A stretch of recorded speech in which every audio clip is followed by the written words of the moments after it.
கற்றது உலகளவாகவும் கல்லாதது கைமண் அளவாகவும் இருக்கட்டும். மறுபடியும் நம்ம ஒரு இதன்யாவை இழந்திருக்கோம். அண்ட் அஃப்கோர்ஸ் அவங்க வந்து தமிழ்நாடு இல்லை, கேரளாவை சேர்ந்த ஒரு பெண் ஷார்ஜாவில் துபாயில் வந்து இறந்துருக்காங்க. அவங்களுக்கு நடந்த அநீதி கேட்கும்போது ரொம்ப ரொம்ப கவலையாக இருக்குது. இந்த மாதிரி கூட ஒரு பெண் வந்து கஷ்டப்படுவாங்களோ அப்படின்றது தோணுச்சு. எனக்குலாம் இது ஒரு விஷயம் வந்து புரியல. ஒருத்தர் டிவோர்ஸ் அப்ளை பண்ணுறாங்கன்னா அவங்களுக்கு பிடிக்கல, அவங்க கூட இருக்க புரியலன்னா டிவோர்ஸ் அப்ளை பண்ணிட்டு போயிடலாம். இல்லை ஒன்றா வாழணும் அப்படின்னு நினச்சா கொடுமை பண்ணாமல் இருக்கணும். நான் ஒன்றாவும் வாழ்வேன், கொடுமையும் பண்ணுவேன், டிவோர்ஸும் பண்ண மாட்டேன் அப்படின்னா வந்து எந்த மைண்ட் செட்டில் தான் நிறைய பேர் இருந்துருக்காங்க அப்படின்ட்டு தெரியல. இன்றைக்கி நான் பேச போகிற வீடியோ வந்து ரொம்ப ரொம்ப ஒரு சோகமான ஒரு வீடியோ அப்படின்னே சொல்லலாம். ஏன் அப்படின்னா அந்த அளவுக்கு அவங்களுக்கு வந்து ஒரு நடந்திருக்கு. அதுல்யா அவங்க பேர். ஸோ அதுல்யா அப்படிங்கிறவங்க இனி நம்ம கூட இல்லை. ஸோ அவங்க வந்து இறந்துட்டாங்க. ஷார்ஜாவில் துபாயில் வந்து இறந்துட்டாங்க.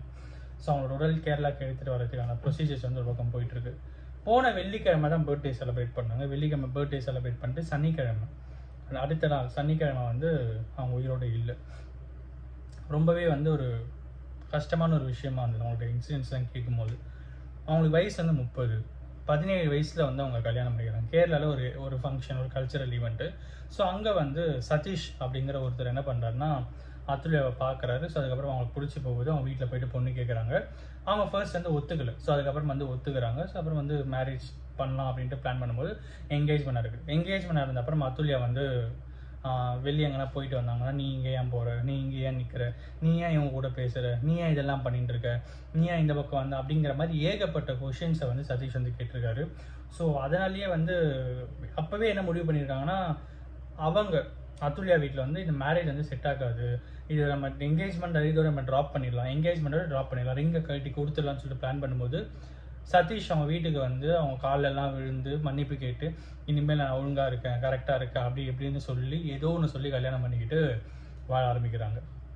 ஸோ 2014 மேரேஜ் ஆகுது. மேரேஜ் ஆன அப்புறம் என்ன ஆகுது அப்படின்னு பார்த்தீங்கன்னா குடிச்சிட்டாங்கன்னா வேற மாதிரி இருக்கிறது, குடிக்கிறதுனா ஒரு மாதிரி இருக்கிறதுன்னு சொல்லிட்டு ஒரு மாதிரி சைக்கோத்தனமாக வந்து சதீஷ் அப்படிங்கிறவன் அதுல்யா கிட்ட பிஹேவ் பண்ணியிருக்கான்.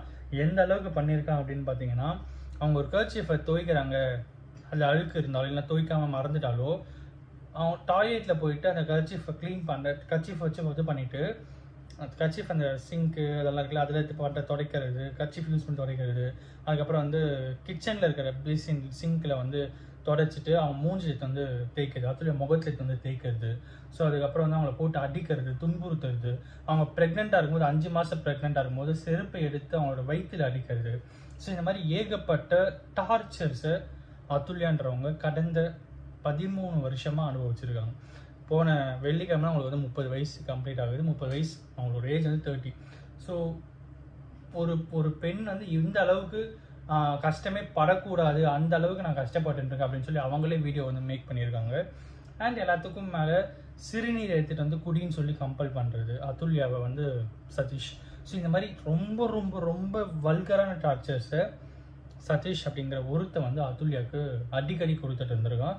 நடுவில் அடிக்கடி டிவோர்ஸ்க்கும் அப்ளை பண்ணியிருக்காங்க. டிவோர்ஸ்க்கு அப்ளை பண்ணும்போது என்ன ஆகுது அப்படின்னு பார்த்தீங்கன்னா உடனே இவன் வந்து வீட்டுக்கு வந்து சதீஷ் அவங்க பொண்ணு வீட்டுக்கு வந்து அதுல்கிட்ட பேசி கம்பல் பண்ணி நமக்கு ஒரு பையன் இருக்காங்க, அவங்களுக்கு ஒரு பையன் இருக்கான், 10 வயசு அந்த பையனுக்கு, நம்ம வந்து ஒன்றா இருக்கலாம், இனிமேல் நான் ஒழுங்காக இருக்கேன் அப்படின்ற மாதிரி சொல்லி காம்ப்ரமைஸ் பண்ணி இனிமேல் நல்லா இருக்கலாம், இனிமேல் நல்லா இருக்கலாம், மாறிடலாம்னு சொல்லி அவங்கள வந்து எப்படின்னா வீட்டுக்கு கூப்பிட்டு போயிடுறது.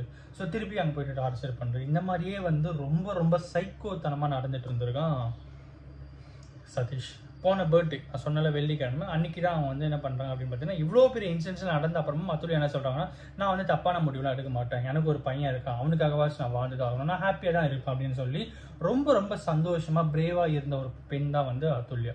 போன வெள்ளிக்கிழமை அவங்க பர்த்டேக்கு வந்து அவங்க சிஸ்டர் வந்து அங்கேயே தான் இருக்காங்க. ஷார்ஜாலே வந்து பக்கத்துலேயே வந்து அவங்க சிஸ்டர் இருக்காங்க. ஸோ 2 பேருமே சேர்ந்து ஷாப்பிங்லாம் போகிறாங்க, துணிலாம் வாங்குறாங்க. நெக்ஸ்ட் டே அடுத்த நாள் சனிக்கிழமை வந்து அவங்க வந்து ஒரு மாலில் அவங்களுக்கு வேலை கிடைச்சிருக்கு. அதுல்யாவுக்கு ஆல்ரெடி வேறு ஒரு இடத்துல ஒர்க் பண்ணிட்டு இருக்காங்க. அப்புறம் மாலில் வந்து ஒர்க் பண்ணுறாங்க. பட் சதீஷுக்கு வந்து அதுல்யா ஒர்க்குக்கு போகிறது சுத்தமாக பிடிக்கல. ஸோ அதனாலேயே என்னவோ என் சண்டை வந்துச்சா என்னன்னு சொல்லிட்டு ஒரு பக்கம் வந்து டவுட் இருக்குது. ஸோ இவங்க மாலுக்கு போகிறது வேலைக்கு போய் தான் பிடிக்கல. ஸோ அதுக்கான ட்ரெஸ்ஸஸ் காஸ்டியூம்ஸ்லாம் வாங்குறதுக்கு அதுல்யா போயிருக்காங்க. பர்த்டேவும் நல்லா செலிப்ரேட் பண்ணியிருக்காங்க. சிஸ்டர் கூட ஃபோட்டோஸ்லாம் எடுத்திருக்காங்க. அதுல்யா என்ன சொல்லியிருக்காங்கன்னா ஃபோட்டோஸ்லாம் நீ சோஷியல் மீடியாவில் போஸ்ட் பண்ணாது, என் ஹஸ்பண்ட் பார்த்தான்னா நம்ம செலிப்ரேட் பண்ணுறோம்னு நினச்சிட்டு திருப்பி எங்கிட்ட என்ன பிரச்சனை பண்ணுவோம், அதனால் எதுவும் போஸ்ட்லாம் பண்ணிக்க வேணாம் அப்படின்னு சொல்லிட்டு விட்டுறாங்க. அன்றைக்கி ஈவினிங் மேலே வீட்டுக்கு வந்துடுறாங்க. நைட் 11:30 வரைக்கும் அதுலேயே அவங்க சிஸ்டர் கிட்ட கான்வர்சேஷன்ஸ் பண்ணியிருக்காங்க. ஃபோட்டோஸ்லாம் ஷேர் பண்ணிக்கிட்டு நம்ம இந்த ஃபோட்டோவை இந்த மாதிரி எடிட் பண்ணலாமா, சோஷியல் மீடியா இந்த ஃபோட்டோ போடலாம்னு சொல்லிட்டு சோஷியல் மீடியாவில் அவங்க பர்த்டே போஸ்ட்லாம் வந்து போட்டிருக்காங்க. ஸோ அந்த அளவுக்கு ரொம்ப ரொம்ப ஹாப்பியாக தான் அந்த டேவை வந்து அவங்க ஸ்பெண்ட் பண்ணியிருக்காங்க. மறுநாள் காலையில் 11:30 வரைக்கும் அவங்க சிஸ்டர் கிட்ட பேசிட்டு முடிச்சுட்டு தூங்க போகிறேன்னு சொல்லிட்டு போன அதுல்யா மறுநாள் காலையில் இறந்துட்டாங்க அப்படிங்கிற ஒரு பர்டிகுலர் விஷயம் வந்து அவங்களுக்கு தெரியும் போது ரொம்ப ரொம்ப ஷாக்கிங்காக இருந்திருக்கு அப்படின்னு சொல்கிறாங்க. எல்லாத்துக்கும் மேலே திஸ் இஸ் ஹைலி என்ன சொல்கிறதுனே தெரியல. ஸோ அடுத்தடுத்து என்ன ஆகுது அப்படின்னு பார்த்தீங்கன்னா அவங்க இறந்துடுறாங்க. ஸோ அப்புறம் ஃபர்தராக கேசஸ்லாம் ஃபைல் ஆகுது. இன்னொரு பக்கம் சதீஷ் என்ன சொல்கிறாருன்னு பார்த்தீங்கன்னா, நாங்கள் லவ் பண்ணி மேரேஜ் பண்ணது உண்மை தான், நான் வந்து குடிப்பேன் அப்படின்னு சொல்கிறதும் உண்மை தான், நான் குடிச்சு அவனை அடிப்பேன் அப்படின்னு சொல்கிறது உண்மை. பட் இங்கே திங் இஸ் நான் மட்டும் அடிக்க மாட்டேன், அவனும் அதுல்யாவும் தான் சேர்ந்து என்ன அடிப்பாங்க, ஒருத்தருக்கு ஒருத்தர் தான் அடிச்சுப்போம், அவங்களே என்ன ரொம்ப அடிச்சிருக்காங்க, காயெல்லாம் இருக்க பாருங்க அப்படின்னு சொல்லிட்டு கையில் காலெல்லாம் காயத்தை காமிச்சு இந்த மாதிரிலாம் நடந்திருக்க பாருங்க அப்படின்ற மாதிரி சொல்கிறதா இருக்கட்டும். அப்புறம் வந்து இவங்களே இறந்தாங்களேன்னு எனக்கு தெரியல. ஏன்னா நானே வீட்டுக்கு வரும்போது அங்கே எக்ஸ்ட்ராவாக ஒரு மாஸ்க் இருந்தது, அது யாருதுன்னு எனக்கு தெரியல. எல்லாமே வந்து ஒரு மாதிரி கலைஞ்ச மாதிரி இருந்தது.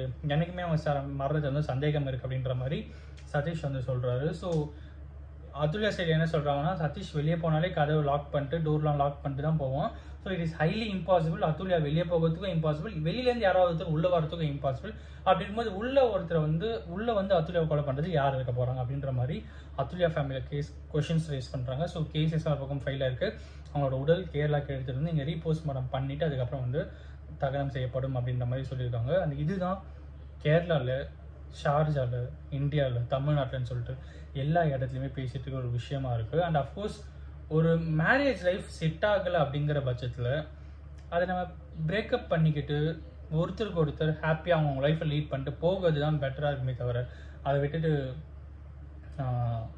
அவங்கள போட்டு டார்ச்சர் பண்ணுறது, நீ எங்க கூட தான் இருக்கணும்னு சொல்லி ரொம்ப கம்பல் பண்ணுறது. அண்ட் எல்லாத்துக்கும் மேலே சரி கம்பல் பண்ணுறீங்க அவங்க கூட தான் இருக்கணும்னா அது நீங்கள் ஒன்றா சந்தோஷமாக வச்சு வாழணும், இல்லைனா வந்து அவங்களுக்கான ஸ்பேஸாச்சும் கிரியேட் பண்ணி கொடுக்கணும். ஸ்பேஸை கிரியேட் பண்ணி கொடுக்க முடியலனா கூட அவங்க லைஃப்பை வாழ விட்டாலே பாதி போதும். அதெல்லாம் விட்டுட்டு இப்படி தான் இருக்கணும், இப்படி தான் பண்ணணும், அப்படி இப்படி அப்படின்னு சொல்லி ரொம்ப ரொம்ப ஒரு பெண்ணை டார்ச்சர் பண்ணுறது அப்படிங்கிறது வந்து ரொம்ப ரொம்ப ஏற்றுக்க முடியாத ஒரு விஷயம். இதுதான் நிறைய இடத்துல நடந்துட்டுருக்கு. போன 10 நாளுக்கு முன்னாடி ரிதன்யா கேஸை பார்த்துருப்போம். அதுக்கப்புறம் வந்து வேற ஒருத்தர் ஷாஜாலின்னு ஒருத்தர் இறந்து போனாங்க, விரன்ஷிகான்னு ஒருத்தர். ஸோ அவங்களுடைய இன்சிடென்ட் இதே மாதிரி தான், ஹஸ்பண்ட் டார்ச்சர், ஒய்ஃப் இறந்துட்டாங்க, பையன் இருக்காங்கன்னு நினைக்கிறேன். ஸோ இப்போது அதுல்யா. ஸோ எத்தனை ரிதன்யா அதுல்யாவை நம்ம வந்து இழக்க போகிறோம் அப்படிங்கிறது வந்து இங்கே மிகப்பெரிய கேள்வி அப்படிங்கிறத இந்த வீடியோவில் ரெஜிஸ்டர் பண்ணி இந்த வீடியோ முடிக்கணும் அப்படின்னு நினைக்கிறேன். இந்த வீடியோ மூலிமா யாருன்னா ஒருத்தர் நீங்கள் சண்டை போட்டுட்ருக்கீங்க அப்படிங்கிறனால, இந்த வீடியோ பார்த்துட்டு இருக்கும்போது ஹஸ்பண்ட் சண்டை போட்டுருக்கீங்கனால் ஒரு விஷயம் மட்டும் சொல்லிக்கிறேன், ஈகோ இல்லாத ஒரு நல்ல லைஃப் அப்படிங்கிறது ரொம்ப ரொம்ப பியூட்டிஃபுல்லான ஒரு லைஃப். இங்கே நான் தான் அப்படின்னு சொல்லி ஹஸ்பண்டோ ஒய்ஃபு நீங்கள் ஒருத்தருக்கு ஒருத்தர் சொல்லிக்கிட்டு நான் தான் என்கிட்ட நீ தான் வந்து பேசணும், நான் சண்டை போட்டால் நீ தான் பேசணும், நீ சண்டை போட்டால் நான் பேச மாட்டேன் அப்படின்ற மாதிரி இல்லாமல், நீ சண்டை போட்டாலும் நான் வந்து பேசுகிறேன், நான் சண்டை போட்டாலும் நான் வந்து உங்ககிட்ட பேசுகிறேன் அப்படின்னு ஒருத்தருக்கு ஒருத்தர் இருந்தால் இங்கே லைஃப் அப்படிங்கிறது ரொம்ப ரொம்ப அழகாக இருக்கும் அப்படிங்கிற ஒரு விஷயத்த சொல்லி இந்த வீடியோ முடிக்கணும் அப்படின்னு நினைக்கிறேன். ஆனால் ஒருத்தருக்கு நாலேஜாக இருக்கணும்னு சொல்லி நான் நம்புகிறேன். Thank you so much.